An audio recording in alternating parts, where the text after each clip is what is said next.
What's up, YouTube? I have a follow-up video on the 1x30 Harborfreight bench sander, bench grinder, and what you see in front of you is actually a new one. I had a couple questions if, now that I had the 1x30 for a while, how's it doing? Well, the other 1x30, if you haven't watched the other video or if you didn't remember, I got the 1x30 from Craigslist. A lady sold it to me for $15. I don't know how long she had it for. It was in somewhat good condition. There was some cosmetic wear on there, and that one had worked just fine till about a week ago. So I had it for about 2.5 years. And basically what ended up happening with that is the tracking knob in the back right here just wasn't doing anything, doing as much as it needs to, which probably this arm was fatigued or something was going on with it. It just wasn't tracking right. And it was my secondary 1x30. I always had two 1x30s. This is my one that I was using for a primary 1x30. As soon as the tracking was going on, I got this one. Problem is this guy, the plate that this plate and the mounting underneath here actually broke on that, and it's not because of the manufacturing or the way it was. I actually did it on accident. I turned around and bumped it, and it fell and it broke.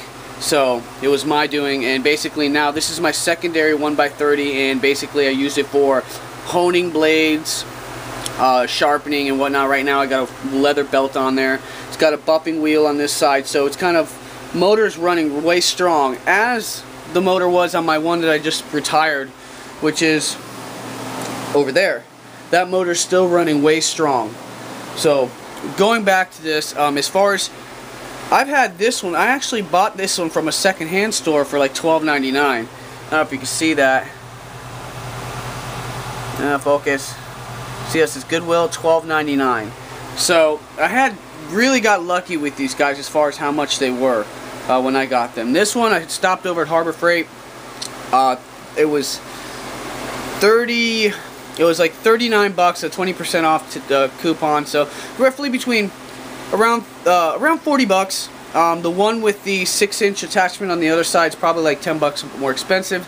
I kind of didn't want to go with that. I didn't really need it. I have other things that can do what that 6-inch disc would do. So anyway, going back to it, as far as a follow-up video or how well it actually holds up, it holds up pretty damn well. For the money you're spending, 40 bucks, at the very minimum, if you don't take care of it, if you beat it all to hell, you'll at least get 2 years out of it. And for a tool that's $40 that does what this does, I believe it's extremely, it's a really good value. The adjustments are, I mean, this tracking adjustment in the back could be designed a little better, just so it lasts longer, but I mean, like I said, 3 years on the other one isn't bad whatsoever. This plate right here is actually pretty darn sturdy once you get it locked and set where you needed it, whether it's the ins and outs and how level it is. It stays there, it doesn't teeter. One thing that I did do to this one is that I added the normal plate. The backing plate behind the belt is usually this right here, and this is actually the one that came with here. I went ahead and salvaged a bunch of parts of the ones that I retired. So what I ended up doing, what I had done in the past, is on this guy I popped a couple holes in it and actually extended and widened this plate. As you see here, I've got this, just a piece of an aluminum. It's probably about 3/16, and I extended it to about 5 1/4 inches, so it rides all the way up to the very top. So when I'm surfacing, I could surface grind a little taller, do a little thing, a bunch of little options. It makes my life easier. And if I needed to, I could also go ahead and put the factory one back there. So all in all, it is a good deal. I mean, just to give you an idea of what this machine is capable of, because a lot of guys that watched my original video, they weren't knife guys, they were just curious about this 1x30. Well, I buy these 1x30s solely for doing stuff for my knives, whether it's reprofiling edges, reprofiling the blades themselves, doing my custom handles. So, and a lot of times, more times than not, I'm actually grinding hardened steel, stuff that's already been treated. And I've sat behind this grinder for, if I'm doing, if I'm resurfacing, reshaping a blade, I may be sitting behind this grinder for 35 to 40 minutes, grinding and then cooling down in the bucket, and just steady grinding, and it will go strong, not a problem. I won't have any, there won't be, after 20 minutes any lag in the motor, like it's heating up and it's not working. I mean, it's working strong the whole time through there. Now, if you lean on it too much, you will bog down the motor, but if you let the belt do what it needs to do, you'll be fine. If you have the right belts, don't start with a 800 grit belt and you need to take a 1/2 inch or a 1/4 inch of material, something that's 3/16, expect to get done quick. You'll be there all day. You get your 40 grit belt, let the belt do what it needs to do, and it will tear ass and take away material at a decent pace. The 2x72 or one of your larger grinders will do it a lot faster, but this right here, especially if, for the space that it takes for the price, it works way better than you would expect. I mean, it's a really good piece of machinery, and like I said, it's kind of suspect. $40, Harbor Freight. Is it going to be something that's going to not last for you? This one will. There is some other items out there at Harbor Freight that may not be as good, but this 1x30 is really works really well. Now, I was looking at the 4x36 grinder and decided to go to this because there was a couple things as far as the power bogging down and stuff like that, and then some of the quality control as far as how the wheels were turned, where the belts sit on, were a little suspect. Some of the videos I watched on YouTube saying that some worked out really good and some were just horrible. So I just went with what I know. This is my third 1x30. A lot of my friends, a lot of guys in the knife community do and have started off with this 1x30. And they still keep them as a secondary grinder for little stuff, just having a certain belt on there, you can turn around, flick this on, and do some little work. So, going back on it, it's, like I said, this basic style, it's just, this basic grinder here is the same grinder you'll find in other brands. It's just been rebadged over and over again. This is a Central Machinery, or, Central Machinery. This one right here is actually a Delta. They're exactly the same. They're still the same quarter horsepower, 3450 RPM, 2.6 amps, 120 volts, all the same. This one was the same. My other one prior to this was the same. I believe Grizzly I think Grizzly's may be a little different.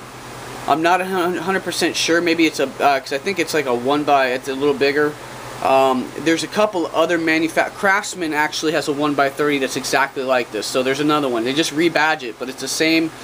It's a really good design. So just to keep this video short, no more than 8 minutes, I'm just letting you know this is a follow-up. My original 1x30 in the first video is long gone. Nothing to do with the motor. Had everything to do with the tracking knob.